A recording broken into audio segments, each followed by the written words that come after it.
Welcome back to our discussion, New Approaches to Federal Human Capital, sponsored by Ascendre here on Federal News Network. I'm your moderator, Tom Temin. Joining me now is Jerry Buchholz. She's a strategic advisor for Ascendre and the former Chief Human Capital Officer at NASA. Jerry, good to have you on. Thank you so much for having me. I really appreciate the opportunity.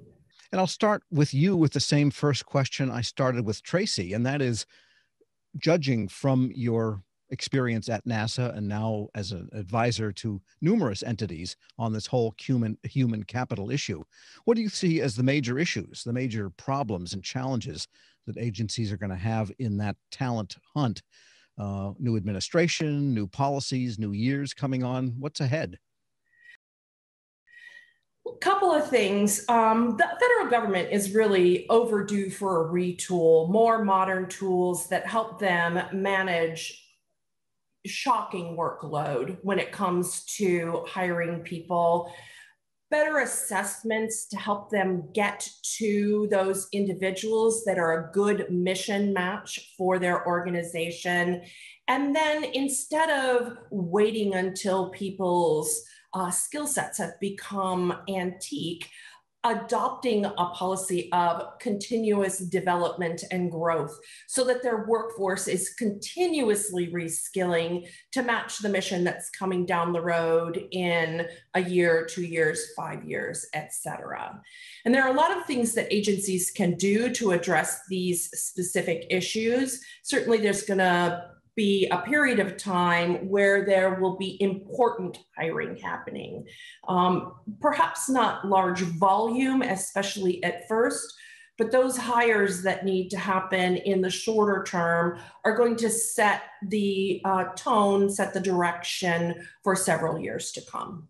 And when you mention a whole new set of tools, maybe go into that a little bit. What kinds of tools are these? Technology tools? Are they skills on the part of Chicos and their staffs, or maybe both? Probably both. Certainly technology tools. There's so many advances now. We've done 10 years of evolution in virtual work in 10 months. Because of what has happened. Where we are today is where we were going to be a decade from now anyway, but it happened in this really, really compressed time window.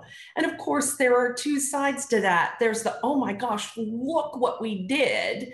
But what we can't do now is sort of fall off of that advancement because it is extraordinary. It completely changes the world of work, how work is accomplished, how people interact with each other.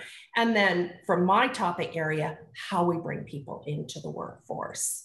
So tools that take advantage of these new skills that everyone has worked so hard to gain over the last 10 months are really what's needed for the government to go forward, and also what all applicants for any job are going to be expecting in the future.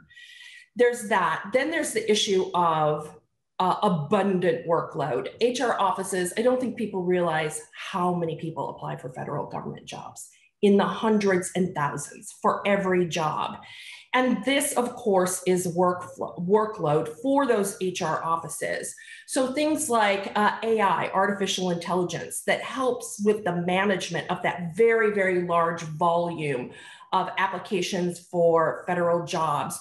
Really intelligent workflow that makes the handoffs from the HR office to the manager work very smoothly. In every efficiency assessment like Lean Six Sigma that I ever did, it was always the handoffs between the HR office and the hiring manager that added time to the process. Really well thought through workflows, and technology that supports those workflows can really, really help with that. And then the idea of continuous skilling. You know, at NASA, people spend a lot of time waiting for airplanes. They traveled a lot, some farther away than others.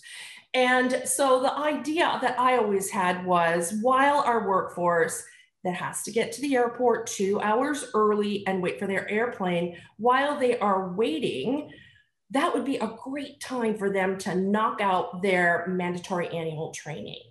so that they have the opportunity to be reskilling, updating their skill, updating their knowledge base during periods of time where they literally cannot be doing anything else. So it's things like that, strategies like that, that support this momentous change that has happened in terms of virtual work and enhance the employment experience, the applicant experience, that I think are going to make the big, big difference. Yeah, that idea of the applicant experience, that's something where the government is always getting knocked on, whether it's Yeah. jobs.gov and so on. And what are contemporary expectations of applicants? Because some of the high technology firms have very long hiring processes where you interview sometimes with 4, 5, 6 people, and yet the government gets the knock for being slow. What do you think is the reality, and what's a good model for all of that? That is such a good point, and I think one that is not made often enough. It takes 18 months to hire an astronaut. That is the right amount of time. The 80-day hiring model is for high volume positions where there is an abundant applicant pool co-located with the work site. That's when you should try to keep your hiring where fast adds value. But when you are hiring someone in a key position where not just skill set, but also leadership ability and mission match are equally critical to the success in that position, then you need to take your time and make sure that the individual that you're bringing on board, that you're making a 30-year, $3 million commitment to the US taxpayer, is in fact the right person for that job. So this idea that faster is better, I do not believe that. In some cases, yes, faster adds value, but not in every case. And that's what those high-tech firms are doing. They are looking for the person who's going to fit into their culture and support their values for their mission success. And when you mentioned artificial intelligence as a way to help speed up processing the many, many thousands of applicants that a federal agency might get for a given job, it strikes me, though, that that doesn't absolve the hiring mission manager or the chief human capital officer function or the HR function from having really well thought out requirements. Otherwise, you simply speed up processing the wrong thing and maybe not gain anything. So you got to be in charge of what that AI is giving you with knowledge and really good requirements. Absolutely. And AI is not intended to replace human judgment. AI is intended to support a business process. So, for example, one way AI can be really, really effective is, you have your applicant who applies and responds to a questionnaire, and that questionnaire is scored.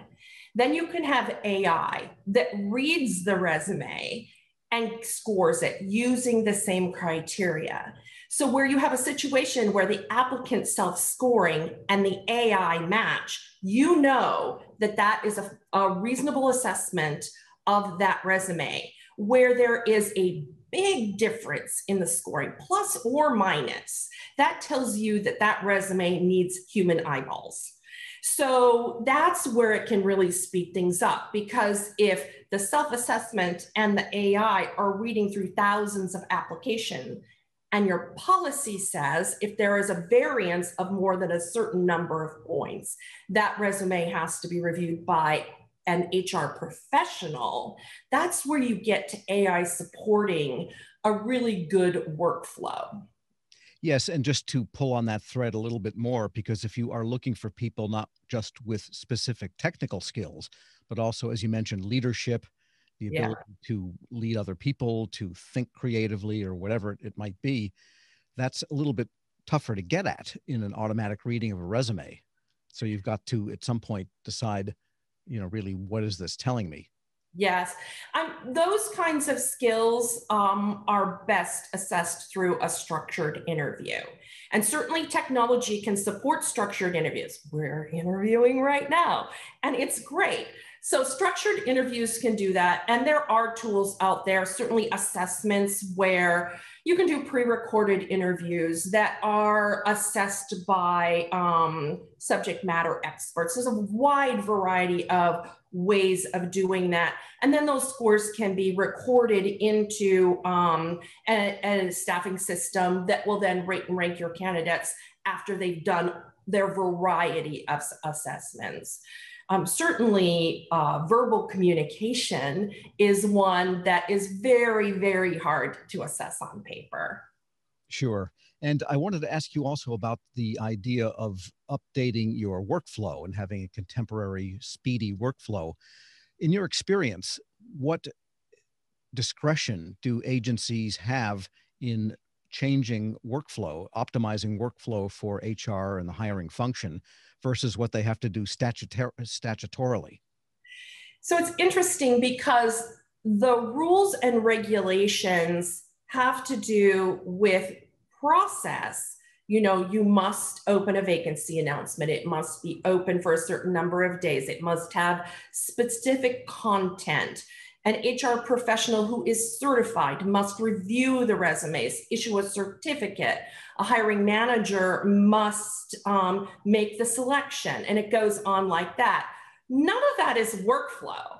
That's all regulatory steps. So the workflow comes in where you design the handoffs, where you establish windows of time to complete those steps. You know, how much time does it reasonably take a manager or an HR professional to accomplish this work? And as I said, in my experience, the thing that adds so much time is the handoffs between.